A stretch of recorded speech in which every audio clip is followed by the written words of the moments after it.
सात रंग इंडिया में आपका स्वागत है। मैं हूं कुमार अनिल। यह फागुन का महीना चल रहा है। इसे श्रेष्ठ महीनों में एक माना गया है। चारों तरफ हरियाली रहती है, शांत और शीतल मौसम रहता है। स्वास्थ्य की दृष्टि से भी यह महीना अच्छा माना गया है। लेकिन 2024 का फागुन भाजपा के लिए जेठ बन गया है। जेठ मतलब आग उगलते सूरज के कारण घर से निकलना मुश्किल हो जाता है। लू लगने का खतरा रहता है। गर्मी आदमी को चिड़चिड़ा बना देता है। अब देखिए, एक तरफ प्रधानमंत्री ने 400 पार का नारा दिया, मीडिया ने इसे खूब प्रचारित किया। 2 दिन तो लगा कि सचमुच भाजपा गठबंधन 400 सीटें ला रहा है और लोकसभा चुनाव में कोई मुकाबला नहीं है, सब कुछ एक तरफा होने जा रहा है। लेकिन हकीकत यह है कि सिर्फ एक हफ्ते में भाजपा के 2 वर्तमान सांसदों ने पार्टी से इस्तीफा दे दिया। हरियाणा के वृजेंद्र सिंह तथा राजस्थान के राहुल कासवा ने इस्तीफा दे दिया और कांग्रेस में शामिल हो गए। ये दोनों प्रदेश ऐसे हैं जहां भाजपा का शासन है और 2019 लोकसभा चुनाव में भाजपा ने सभी सीटों पर जीत का परचम लहराया था। इसी फागुन में भाजपा के 4 वर्तमान सांसदों ने चुनाव लड़ने से मना कर दिया। ये 4 सांसद हैं जयंत सिन्हा, गौतम गंभीर, जसकौर मीणा तथा सनी देओल। पवन सिंह ने टिकट मिलने के बाद चुनाव लड़ने से ही इनकार कर दिया। भोजपुरी सिनेमा के स्टार पवन सिंह का नाम संभावित भाजपा प्रत्याशी के रूप में बहुत दिनों से था। पहले उनके आरा से चुनाव लड़ने की भी चर्चा चली थी।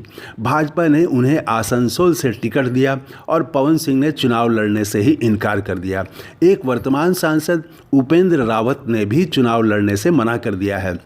डॉक्टर हर्षवर्धन का नाम आपने ज़रूर सुना होगा। उन्होंने राजनीति को ही अलविदा कह दिया है। पूर्व स्वास्थ्य मंत्री ने कहा, कृष्णा नगर का क्लिनिक मेरा इंतज़ार कर रहा है, अब मैं अपनी जड़ों की ओर वापसी कर रहा हूं।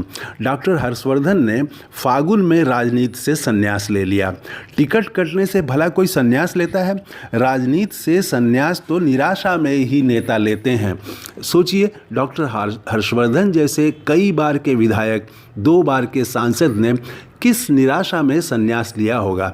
400 सीट जीतने के नारे के बीच पार्टी नेताओं का इस्तीफा, टिकट मिलने के बाद टिकट लौटाना और संन्यास लेना कोई और ही कहानी बता रहा है। फागुन में जब चारों तरफ हरियाली ही हरियाली हो, तब कोई ऐसा निर्णय कैसे ले सकता है। और इस फागुन में आज आग तो तब लग गई जब सुप्रीम कोर्ट ने इलेक्टोरल बॉन्ड पर बड़ा फैसला सुना दिया। कहा कि किस दल को कितना चंदा मिला, कहां से चंदा मिला, यह लोकतंत्र में जनता को जानने का अधिकार है। उसने एसबीआई को आदेश दिया कि वह 6 मार्च तक इलेक्टोरल बॉन्ड की सारी जानकारी दे। एसबीआई चुप बैठा रहा। ठीक 6 मार्च से पहले उसने याचिका दायर करके 30 जून तक का समय मांग लिया। इसके बाद जो हुआ, एसबीआई की जैसी फजीहत हुई, वो आप जानते हैं, मैं उसे दोहराऊंगा नहीं।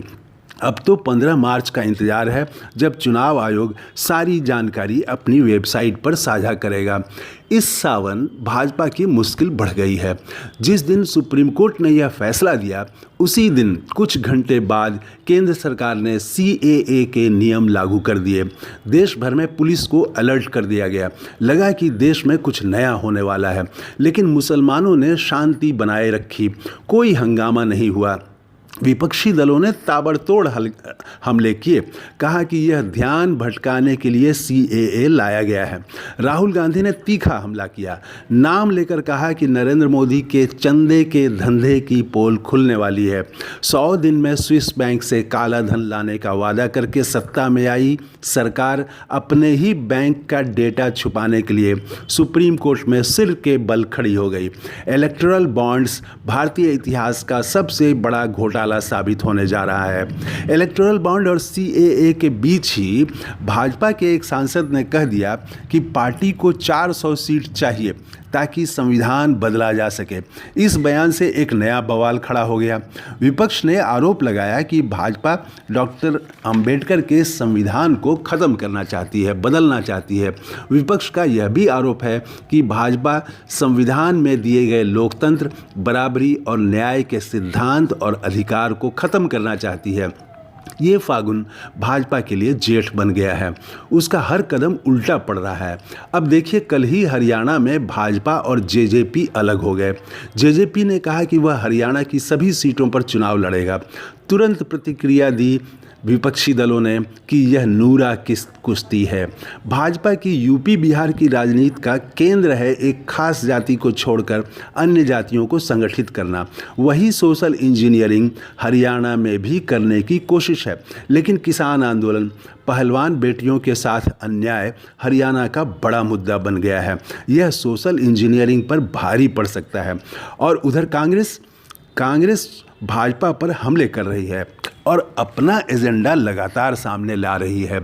सरकार में आए तो 30 लाख नौकरियां देंगे, युवाओं को रोजगार करने के लिए धन देंगे, अग्निवीर योजना समाप्त करेंगे। और कल उसने आदिवासियों के लिए 5 संकल्प जारी किए। फिर जाति गणना का मुद्दा तो कांग्रेस का है ही। ये फागुन सचमुच किसके लिए फागुन है, यह चुनाव के बाद ही पता चलेगा। तो ये है नया वीडियो। आपने इस चैनल को सब्सक्राइब नहीं किया है तो ज़रूर कर लें। थैंक यू, धन्यवाद। जय